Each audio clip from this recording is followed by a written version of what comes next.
অনুযায়ী বিয়ে করেছি।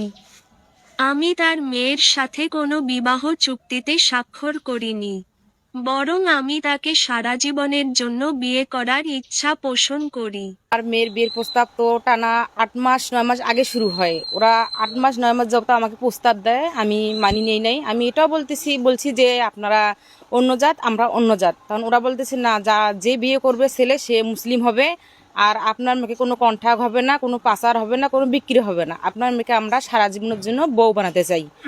অনুযায়ী বিয়ে করেছি। আমি তার মেয়ের সাথে কোনো বিবাহ চুক্তিতে স্বাক্ষর করিনি, বরং আমি তাকে সারা জীবনের জন্য বিয়ে করার ইচ্ছা পোষণ করি। এটা আমার অন্তরের ইচ্ছা। Excellent.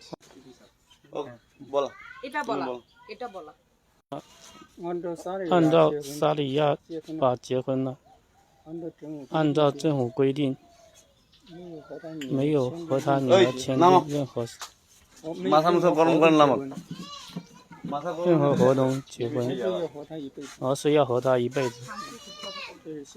这是我的心里话。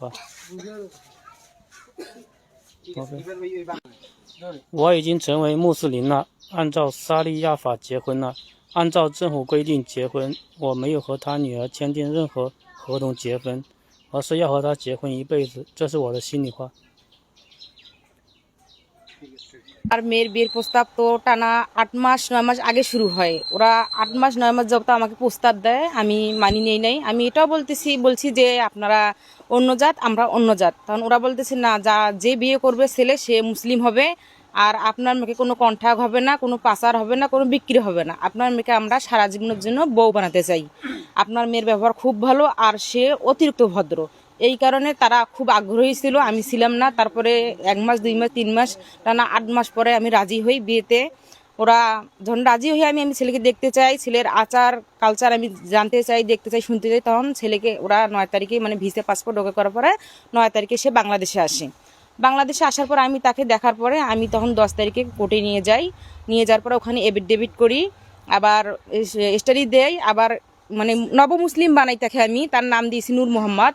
তারপরে তাকে বাসা নিয়ে আসি। বাসা নিয়ে আসার পরে তারপরে আমাদের পঞ্চের মুন্সি 10-এর লোক 70 জন 80 জন ছিল, তার সবাই মিলে আমরা তাকে মোহর কালমা পড়ার পর, উজু করার পর, তোবা তাহের করার পর আমরা মোহর দিই, বিয়ে সম্পূর্ণ করি।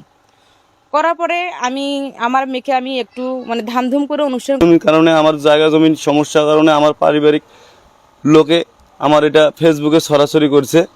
এখানে আমার কোনো কন্ট্যাক্ট না। আমি এখানে আমার ছেলে যে ছেলের সাথে সম্পর্ক, এই ছেলে আমি মুসলিম করছি।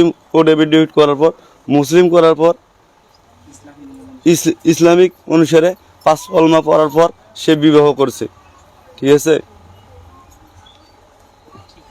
আচ্ছা, আমার ভাগ্নে কোনো বিবাহ চুক্তির মাধ্যমে নয়, বরং একটি যথাযথ ও আইনসম্মত প্রক্রিয়ার মাধ্যমে মেয়েটিকে বিয়ে করেছে। আমি তাকে আমার ভাগ্নের স্ত্রী হিসেবেই গণ্য করি এবং তার সাথেই আমার জীবন কাটাবো।